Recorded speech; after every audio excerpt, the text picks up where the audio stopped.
வாரத்துல 7 நாளும் ஒரு மிஷின் மாதிரி ஓடிக்கிட்டே இருக்கீங்களே, என்னைக்காவது ஒரு நிமிஷம் நின்னு யோசிச்சு பார்த்திருக்கீங்களா? நீங்க பணத்துக்காக வாழ்றீங்களா, இல்ல வாழ்றதுக்காக பணம் சம்பாதிக்கிறீங்களா? உங்க பேங்க் பேலன்ஸ் ஏறிக்கிட்டே போகுது, ஆனா உங்க நிம்மதி குறைஞ்சிக்கிட்டே போறதுக்கு காரணம் என்னன்னு தெரியுமா? வணக்கம் நேர்களே.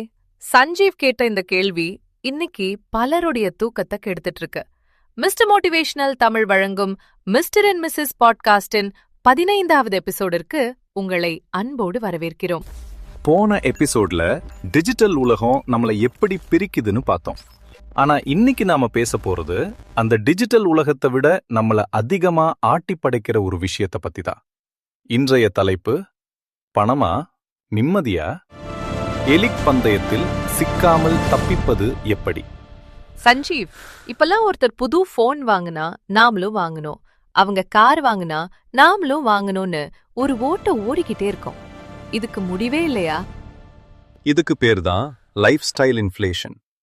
நம்ம வருமானம் அதிகமாக அதிகமாக நம்ம தேவைகளையும் நாமளே அதிகப்படுத்திக்கிறோம். மத்தவங்களுக்காக வாழ்றது தான் இந்த ரேட் ரேஸ். 10 வருஷத்துக்கு முன்னாடி ஒரு சாதாரண போன் வச்சிருந்தப்போ இருந்த சந்தோஷம் இன்னைக்கு 1 லட்சம் ரூபாய் போன் வச்சிருக்கும் போது இல்லையே. அது ஏன்? ஏன்னா நாம நிம்மதியை தொலைச்சிட்டு வசதிகளை சேர்க்கிறோம். உண்மைதான் சஞ்சீவ். 25 வயசுல வேலையில சேர்ந்து ஓயாம உழைச்சு பணம் சேர்க்கிறோம். ஆனா 45 வயசுல அதே பணத்தை ஆஸ்பத்திரியில கொடுத்துட்டு நிக்கிறோம்.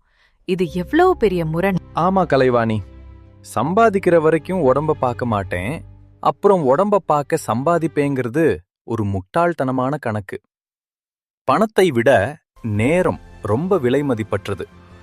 போன ஆரோக்கியம் திரும்பாது, ஆனா போன பணத்தை சம்பாதிச்சுடலாம்.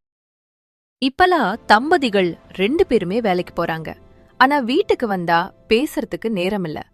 பிள்ளைங்க படிப்புக்கு சேர்க்கணும், லோன் கட்டணுங்கிற கவலையிலேயே அவங்க வாழ்க்கைய வாழ மறந்துடுறாங்க. பிள்ளைங்களுக்கு நீங்க வாங்கி தர்ற விலை உயர்ந்த பொம்மைகளை விட அவங்க கூட நீங்க செலவிடுற நேரம் தான் அவங்களுக்கு பிடிக்கும். பணத்தை தேடி ஓடும்போது உங்க துணையின் அன்பையும் குழந்தைகளோட வளர்ச்சியையும் நீங்க கவனிக்க தவறிடுறீங்க.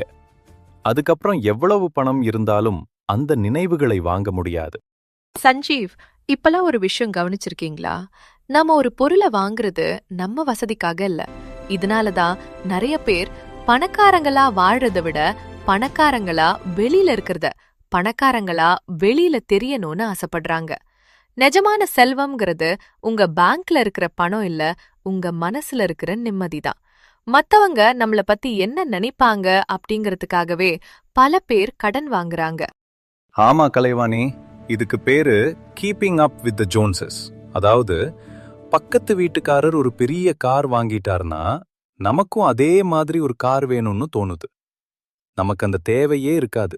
ஆனா சமூகத்துல கௌரவமா தெரியணும்னு பணத்தை தேவையில்லாம செலவு பண்றோம்.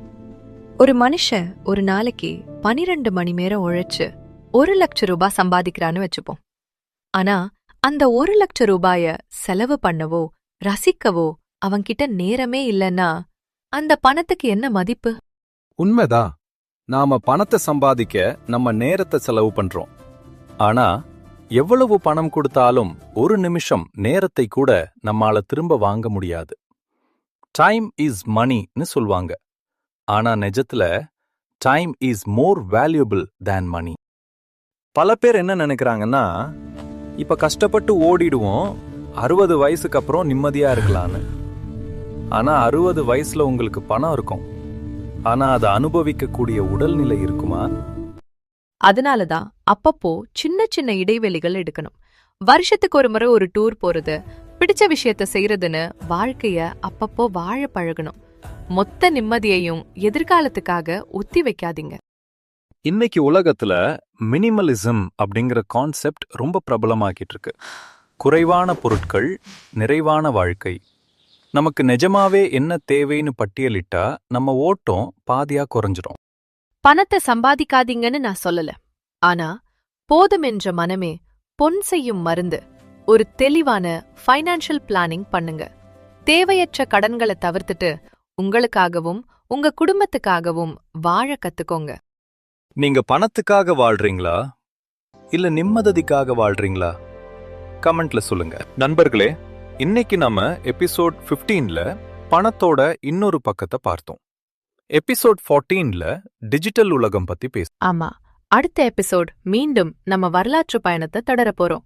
300 வருஷமா அடக்கப்பட்ட பாண்டியர்கள் எப்படி மீண்டும் எழுந்து வந்தாங்கன்னு பார்க்க போறோம். உங்க வாழ்க்கையில நீங்க பணத்துக்காக இழந்த ஒரு விஷயம் என்னன்னு கமெண்ட்ல சொல்லுங்க. இந்த பாட்காஸ்ட் பிடிச்சிருந்தா மிஸ்டர் மோட்டிவேஷனல் தமிழ் சேனலை சப்ஸ்கிரைப் பண்ணுங்க. நன்றி, வணக்கம். நன்றி, வணக்கம்.